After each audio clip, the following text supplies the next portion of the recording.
Hello and welcome to another one of these videos in the series of 5 key quotations, which is going to get you to grades 7, 8 and 9. Today, as you know, we're focusing on The Prelude by William Wordsworth. And my guess is that this isn't one that your teacher has spent much time on. It's one that teachers don't really like. Now, one of the reasons they don't really like it is because very little happens in it.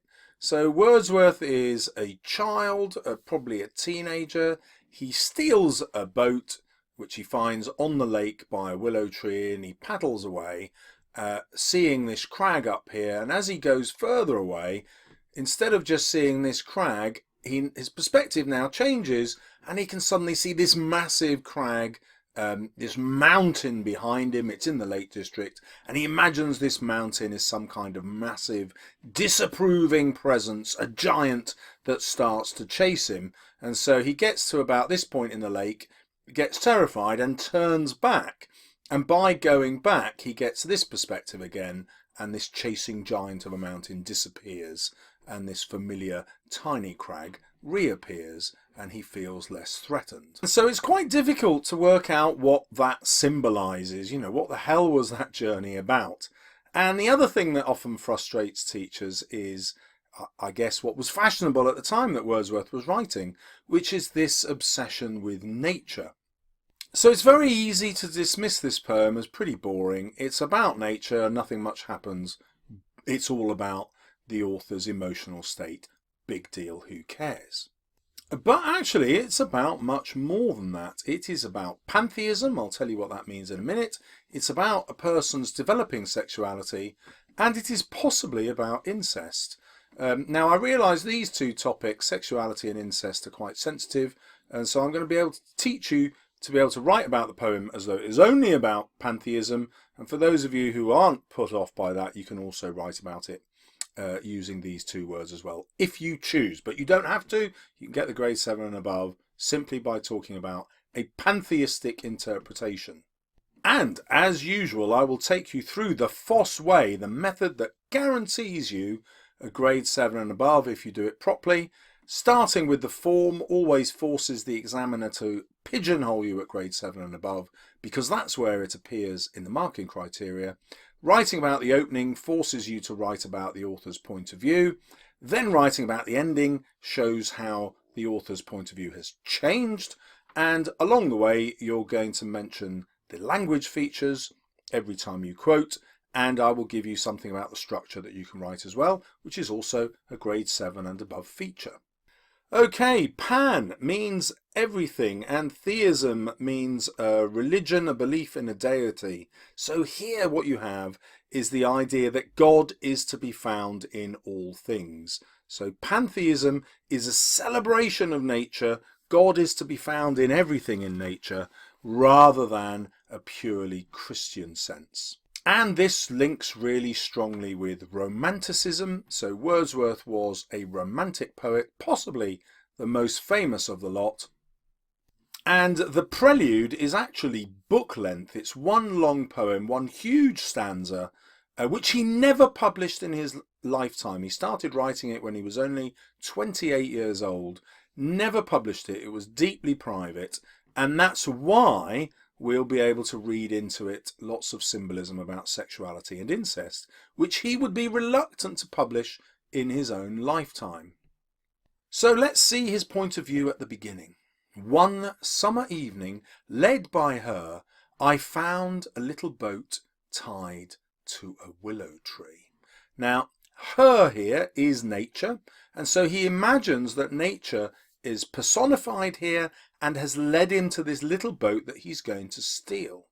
So here he doesn't blame himself for stealing the boat. He thinks that nature has deliberately set this opportunity up in order for him to steal it. So the stealing is a natural act that fits with what nature wants.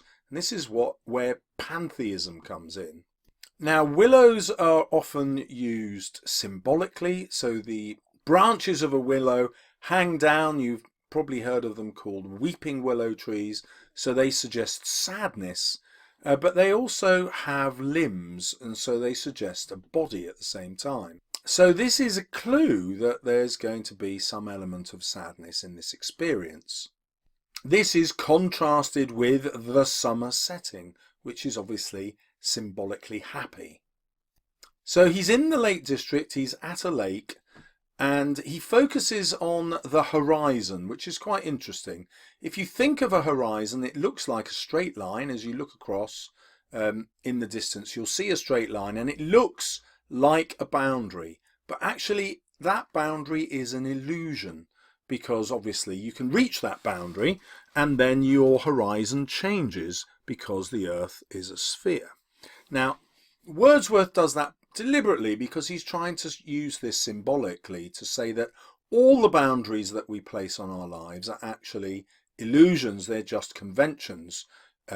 Why shouldn't we do most of the things that we want to do? We place boundaries on them, or society does, but actually they're not real. And that's the Romantic poet's view. They're throwing off the idea of the Enlightenment, which was cold, hard and logical, and saying, well, there's so much more to life than that kind of view.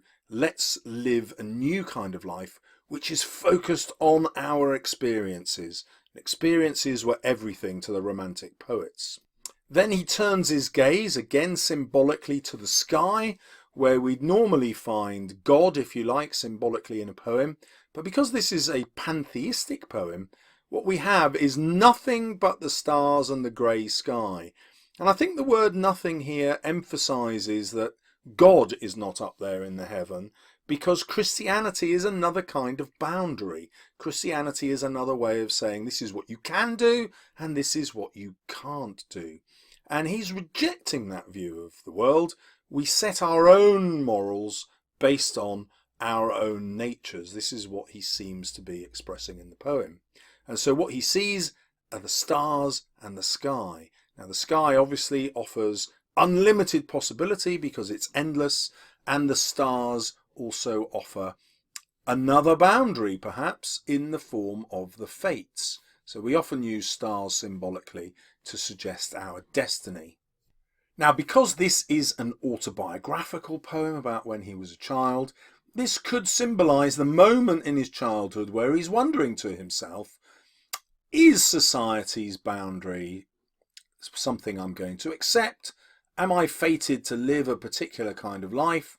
Or is my destiny in my own hands? And are my moral choices in my own hands rather than society's?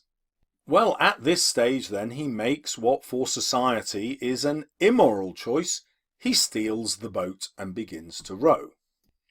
Now, I'm not going to go into this description here, which is full of sexual language as he rows the boat. So we can see the boat and the stealing of it as a metaphor for illicit sexual activity. He chooses to call the boat a pinnace. Obviously, that's a homophone for penis. But I'm not going to take you down that route because you probably feel uncomfortable writing about that in the exam. So instead, you need to focus on the fact that stealing the boat is symbolic of immorality, doing something which society disapproves of. As he's stolen the boat, I've shown you the diagram of what happens. He suddenly sees this bigger crag uprearing its head, and growing still in stature, the grim shape towered up between me and the stars. So it's now blocking out his view of the sky, that image of freedom. It's also blocking out this idea of his destiny, the stars, and it looks like it is accusing him. So the mountain becomes a symbol of his conscience, accusing him of having committed a moral crime. So he returns the boat, he returns back to shore, but for days afterwards he can't escape the effect of what he's seen and what he's imagined. My brain worked with a dim and undetermined sense of unknown modes of being. So the unknown modes of being hint at pantheism, as though God has been speaking to him through nature, because God is in all things in pantheism. Well, if that interpretation is right, then God is also accusing him of acting in a way that he shouldn't. But there is a conflict there because the goddess nature led him to the boat to steal it in the first place. And so this makes him question moral choices. Who decides whether something is moral or immoral? Then we come to this line of unknown modes of being, which we can apply not to the pantheistic gods in everything, but also to his own way of being. And so he's getting a dim understanding that he can choose to be who he wants to be, even if that goes against society's moral values or boundaries.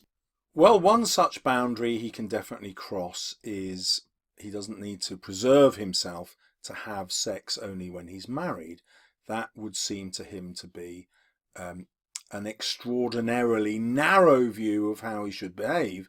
And if you look at his autobiography, the autobiographical details, you'll see that he was indeed sexually active before marriage.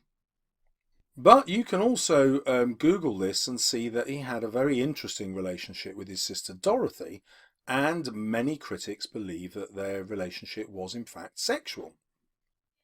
Well, incest is definitely an unknown mode of being for most people in society. It is its strongest taboo.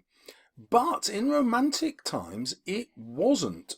So Lord Byron, you may have studied, had an incestuous relationship with his sister, and they had a child together. Percy Shelley wrote a novel about incest.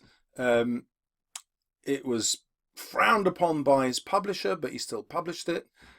His wife, Mary Shelley, also wrote another novel about incest. It was a really hot topic in Romantic times. Now, I mention it because you might be the sort of reader who would like to explore the symbolism of the poem, and it does at least offer us an explanation about why he never published this poem, because he didn't want that symbolism to be understood by a wider public who would completely disapprove of the acts that he's describing. So it was only published by his wife after he had died. Okay, now let's look at the ending. So the mountain that we've just seen described, suddenly looming up in his perspective, is a huge and mighty form, but now he imagines them in the plural, as though the world is full of huge and mighty forms that do not live like living men. So this is the idea that there are giants who are effectively gods, and they influence the way he thinks. They move slowly through the mind by day and were a trouble to my dreams. Now, this is deeply personal. We don't know how they're moving through his mind, and we don't know what they trigger in his dreams, what he's actually thinking about. All we know is that these are obviously symbolic. The mighty forms would suggest that this could be guilt, which is why his dreams are troubled. So if we take a pantheistic interpretation, what he's arguing here is that we don't need Christianity to teach us the difference between right and wrong. Actually, if we just experience nature fully, nature itself will teach us the difference between right and wrong.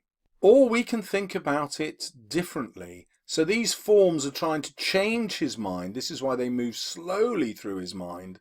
And they're a trouble to his dreams, because in his dreams he's dreaming things that go against society's boundaries, go against society's conventions. So this would be Wordsworth exploring his sexuality and his desires, which go against social convention. And when he's young, he can only find this sexual expression in his dream state. He can't yet enact that in real life.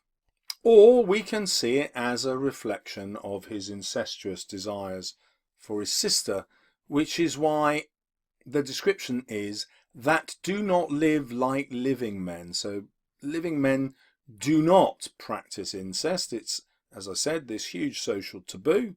And yet he is contemplating it, which is what causes his dreams to be troubled. Now, it's super easy to get the top grades by talking about more than one interpretation.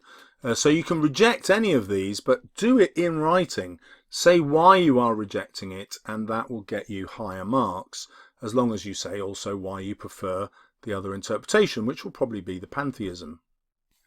Okay, well, we want to go back and check that we've mentioned everything. We need to talk about form, the idea that it was written in one single stanza, that it is about freedom, and therefore it's expressing itself freely here without any rigid form to put boundaries on it. So when we're writing about this quotation, we're going to talk about the lack of boundaries in the poem.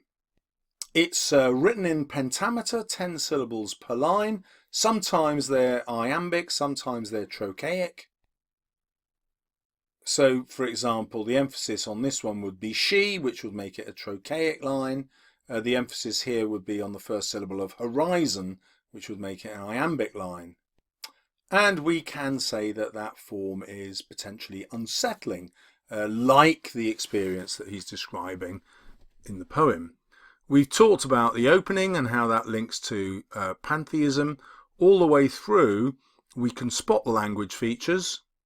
And what I've said here is that each of the highlighted quotations act symbolically. They are symbols. And what I'm going to argue here is that this poem does not rely on metaphors, simile and personification. You can find all those in the poem, but those are descriptive techniques, describing what he sees, whereas I've picked out the quotations which describe what he is thinking. So it's the internal landscape in the poet's mind that's important here, and not the external landscape that he's describing. And so I'm going to tell the examiner that's why I'm concentrating on symbol rather than simile, metaphor and personification. Well, the structure of the poem is written in free verse. As we looked at it, it was in a pentameter, so 10 syllables per line.